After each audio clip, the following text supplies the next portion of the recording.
I was really determined, and I feel like a lot of this is just willpower. Like if you tell yourself in your head, like I'm gonna get through this, you're gonna get through it. If you tell yourself I can't do it, it's gonna be too hard, it's gonna be too hard. Yeah. So a little over a month ago, I decided to take a leap of faith and I made a video where I decided I was going to quit nicotine cold turkey and document the process. I recorded 3 days and then I realized I never gave you guys an update. So this is going to be my update video. No, you guys are probably wondering, man, is he ripping ciggies again? This dude's smoking darts. No, I'm 38 days in today, and I won't lie, I have no cravings no more.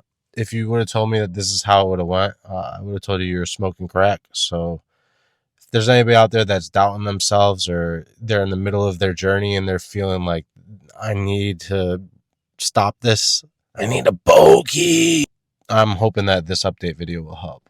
I'm gonna head inside and then I'll go more in depth about some of the withdrawal symptoms, triggers to look out for. Actually, I think I'm gonna start off with the most fire thing about quitting.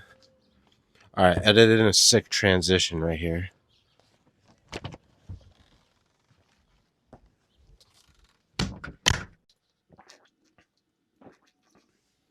All right, so this is something that I forgot to mention in the first video. So day one, as soon as I decided I was gonna quit, what I did was I downloaded one of those quit smoking, quit vaping apps. It let me put the date that I quit and then how much money I spent per week, and then it tracks how long it's been since you quit and how much money you saved. And a great tip, use that money as a motivator. So what I did was I said if I could last a month, however much money I would have spent on that vaping bullshit, I'm going to spend on a little gift for myself, like a little reward, you know?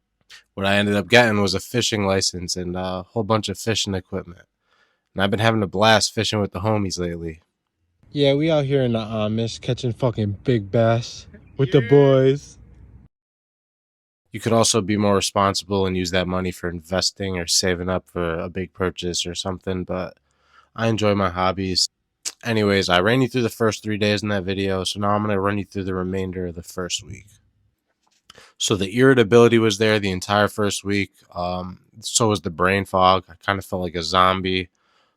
I was habitually like reaching in my pocket for the vape, even though I didn't have none in there. And the worst part was the insomnia. Like I was not sleeping for shit. So not only was I exhausted every day, but the nights would be like when I was tested the most. Like I'd just be laying there in bed in my head trying to convince myself like that this is worth it. My anxiety would be so bad, like it'd be trying to say, "Hey, Papa's in, go buy some Nicorette."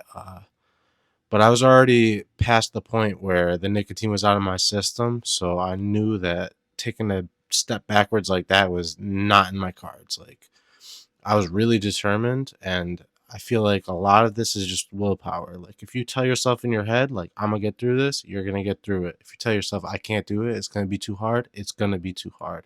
First week you're really just like battling your cravings. I want to say after day 5 they became a little bit less frequent, and they didn't last as long either. On day 6 I took a huge risk. There was a fundraiser for an acquaintance of mine who passed away, and it was taking place at a bar. I was real worried about showing up there, especially I was 6 days into the quit, and for me drinking and smoking always went hand in hand, so I was worried it was going to be a huge trigger for me. But thankfully I was all right. I mean, I was just chewing on my gum, staying real far away from that smoking patio. Actually, someone offered me a Zin and I had to slap them. But overall, it wasn't that bad of a trigger. For me, food was a trigger. That post-meal nicotine hits different. If you're watching this video, I'm sure you agree with that. If you agree with that, you should probably like and sub to the channel. I agree with that. Another major symptom is I was constantly hungry. Obviously, nicotine's an appetite suppressant, but I didn't realize how strong of an appetite suppressant it actually was.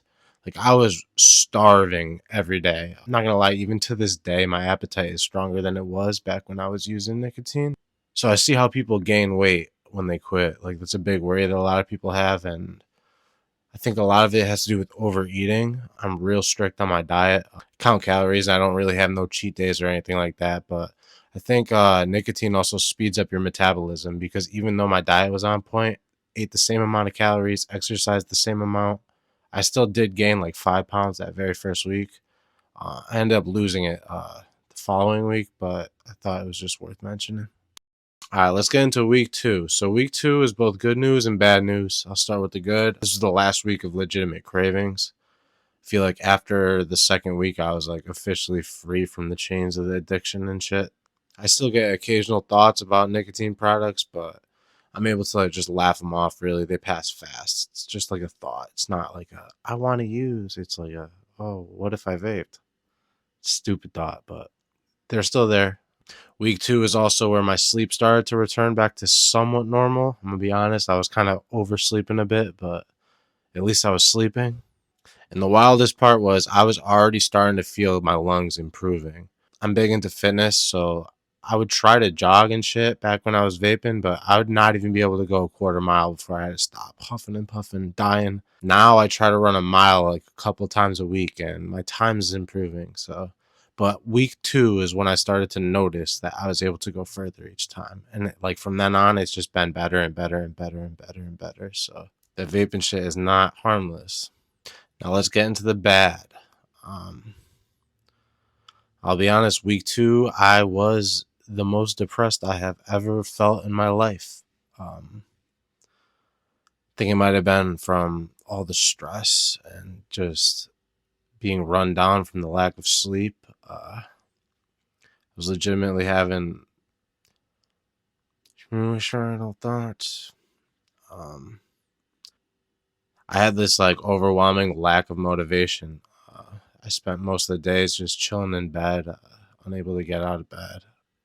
Besides work in the gym and forcing myself to go exercise. But yeah, it was a really rough point, and I guess I just tried to sleep it off. And I don't want to say that I slept it off, but it got better and better as time passed. And then by the end of the second week, I started feeling a bit more like myself again. My energy started coming back.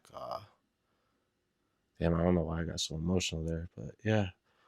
Way to go, Dylan. End the video on a fucking downer. But yeah, that's basically the update. Some rough patches. It's not as easy as I made it look in the first 3 days. There's some dark points. There's some great points. Overall, I feel like I made the right decision in bettering my health, and I hope a lot of you guys can do the same. If you haven't watched the first video, I'll link it right here. Yeah, I hope I'm pointing in the right spot. But yeah, you can click that. Go ahead. Peace out, gang.